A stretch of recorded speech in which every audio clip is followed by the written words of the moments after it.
kansikenjogereyo kantu katolonje dakiika nga 3 oba 2 bwe sikyogerako nga nze omusawo kiyinza okuba nga si kirungi kye bayita covid-19 oba coronavirus. Virus eno etadde obunkenke ku nsi yonna n'abantu bonna. Ensi yonna bali ku bunkenke olwa coronavirus. Coronavirus ono yali identified mu 1960 ne scientists tebalina nnyo idea where it came from. Mu 1960 obulwadde buno bwakola ki bwaliwo. Coronavirus pandemic mujjukire nti nga ssenyiga ono yakajja yattako abantu miliyoni 2 until when bamufunira solution naye nga alina abantu bakoze eki basse. Bascientists bagezaako nnyo okukwata obulwadde buno okubeera nga bukuumibwa. Mujjukire nti virus ezisinga zikolebwa bukolebwa ate ng'ezimu ziwangaalira mu bisolo ng'omuli obuwundo, naddala korona eyo ssenyiga wa korona awangaalira mu mbizzi, mu misota, mu mmese n'ebirala mwawangaalira. Lwaki bino omusiraamu alina okubimanya? Kuba eno type virus eno tulina virus nnyingi naye ezimu ziri serious naddala nga olaba eno. Eno type ya virus ereeta infection mu your sinuses. Sinuses tutegeeza ebituli bino ebiri mu nnyindo ne mu miro wano mu upper respiratory system. Kati ereetamu infection era bwetuuka mu miro omwo esobola okumalamu ennaku zo 4. Ekiseera bwemalamu ennaku 4 ereetamu amabwa mu miro omwo. Era ebiseera ebisinga virus eno singa espreadingibwa mu lower respiratory tract egenda mu windpipe negenda ne mawuge monna awo nereeta kye bayita pneumonia. Tulabe nnyo prevention measures nga batugamba tunabe mu ngalo, tetukwata mu ngalo, byonna byonna woobiraba bituufu naye naye nja kubawaayo ku nsaamusaamu. Obulwadde buno tebulina vaccine teri awo naye nga mujjukire ffe mu busiraamu mubaka Muhammad sallallahu alaihi wasallam atugamba mu hadiisi ya Ibn Mas'ud yagamba ma anzala Allahu azza wa jalla daa illa anzalahu dawaa alimahu wa jahirahu man jahirahu. Allah subhanahu wa ta'ala tassa bulwadde bwonna okujjako nga buliko ki eddagala. Buli bulwadde bwonna Allah subhanahu wa ta'ala agenda okubusabaako ki n'alimanyisa ogwabakoze eki. Kyokka nobeerawo aya egamba mu Qur'an a'udhu billahi minash shaitani rajim kullan yusibana illa ma kataba Allahu lana huwa maulana wa ala Allahi falyatawakkal almu'minin. Tewali kiyinza kutuukako okujjako nga Allah akola ki ekikuwandiikako. Ayina wabayinza tugamba nti ebimu ebitutuukako ffe tubyetuusaako n'emibiri gyaffe.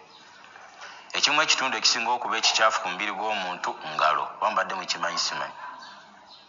Mbadde mukimanyi?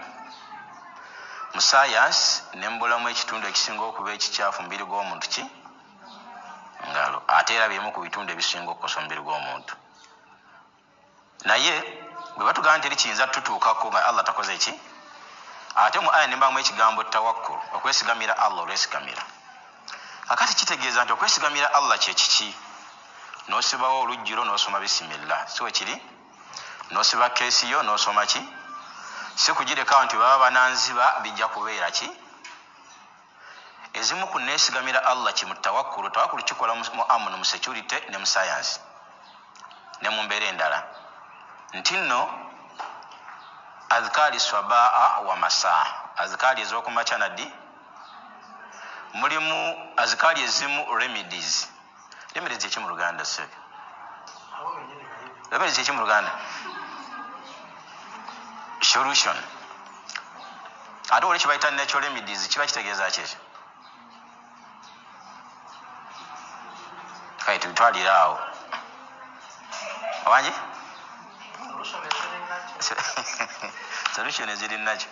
Kakati mulimu azkari zirina okwekwatako ennyo ng'egamba a'udhu bikalimati llahi tammati min sharri ma khalaq. Eyo eziyiza nnyo endwadde ez'enkambwe n'ebiruma ebikambwe. Virus ezisinga zitambuzibwa na shayatin ku speed. Bwolaba bwe zikola ki? Bwe zidduka muziyambibwako nnyo shayatin oba n'ekiiso. Mbaka Muhammad sallallahu alaihi wasallam tugamba nti al ayn haqqu, mazima ekiiso kyaki kya mazima. Siri mu kusomesa erimu. Newabeera ne dhikiri endala egamba bisimillahi alladhi la yadurru ma'a ismi shay'in fil ardi wa la fis samai wa samiul alim. Nedduwa egamba nti Allahumma inni a'udhu bika min al-baras wal junun wal jizam wa min sayyi al-iskam. Muzeekwateko nnyo faraki ku makya n'ennansi n'essuula endala zonna n'okusalira omubaka ku ndwadde eno. Waliwo ebiwanuuzibwa badde musansi tugenda mu evidence but byakoleddwa ku proofs ku bantu nga babiri nti embiri gyaffe abafirika tegikwatidde genda resistance eziyiza akawuka kaluwa akawuka ako. Naye nga tondaba na belief eyo sooka oteekewo prevention measures. Kitegeeragana kubanga bw'ofunamu ku sayini zino senyiga akulukuta severe cough okukolola nga kuyitiridde wadde embeera tutegedde nti ya corona, ofuna pain mu kifuba, genda weekebeze. Okoleki? Bakola testing omuli nose culture, throat culture n'omusaayi nga lab technician tusobola okufuna ekitwagala ntola nti olina coronavirus oba covid-19.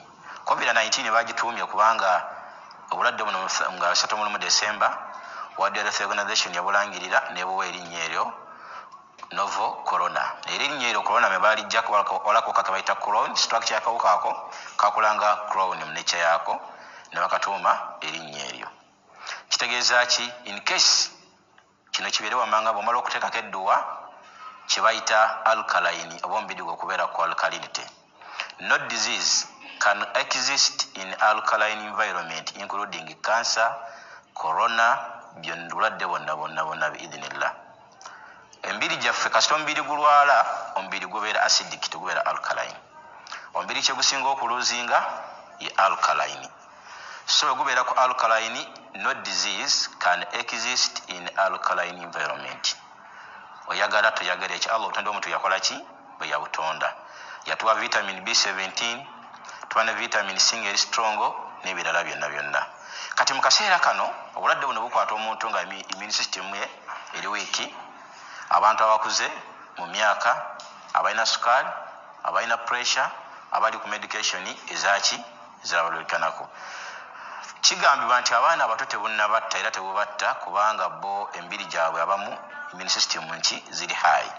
N'abasinga ziri ki? Zibeera low olwa stress gyekikola ki? Gyetuwangaaliramu.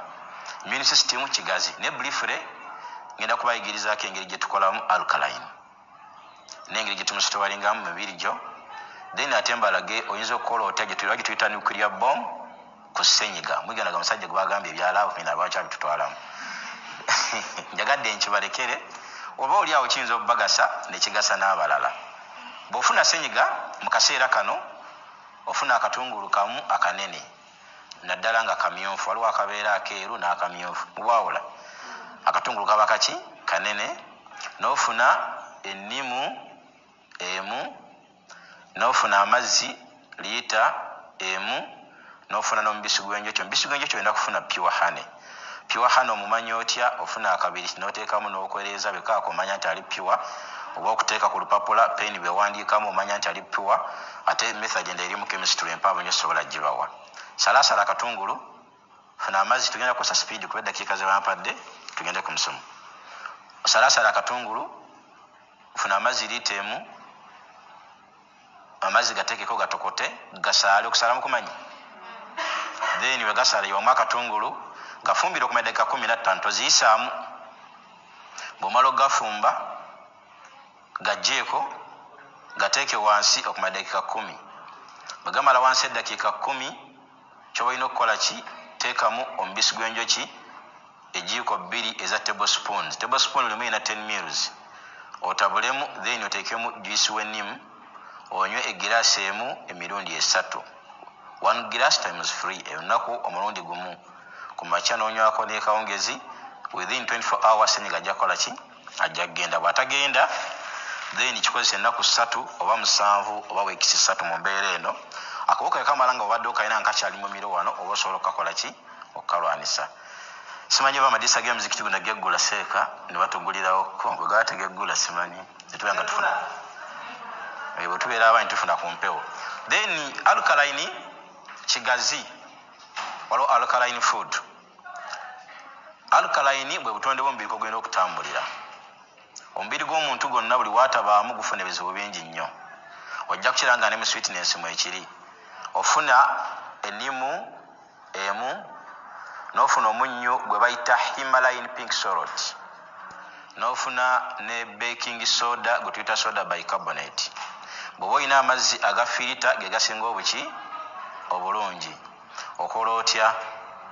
Amazzi ago soosaamu muli 1 teaspoon eya baking soda ne eya Himalayan pink salt, then oyiweemu n'amazzi ago liiteemu, oteekemu n'ennimu, bibeeremu overnight. Ku makya nga tonnasenya nga tonnalya kantu konna konna, obeere ng'obinywa, onywa mpola mpola kubanga bibeera strong. Okubiyinza okukozaamu kubanga bisala weight, naye ng'abinywere okumala wiiki nga 3 naddala mu mbeera zonna okubeera ng'okuuma alkaline mu mubiri gwo, kubanga omubiri gyaffe girina kubeera ku alkalinity system. Ekyo bw'okikola ojja kubeera nga obulamu bwa alhamdulillah obukuumye bulungi nnyo, okwewala endwadde zonna, infection zino kandida ezibatawaanya, kabootongo tebusobola kuyingira mu mubiri ng'omubiri gw'oli alkaline. Tetuvuddeyo tuzze ku nsonga gye baagambye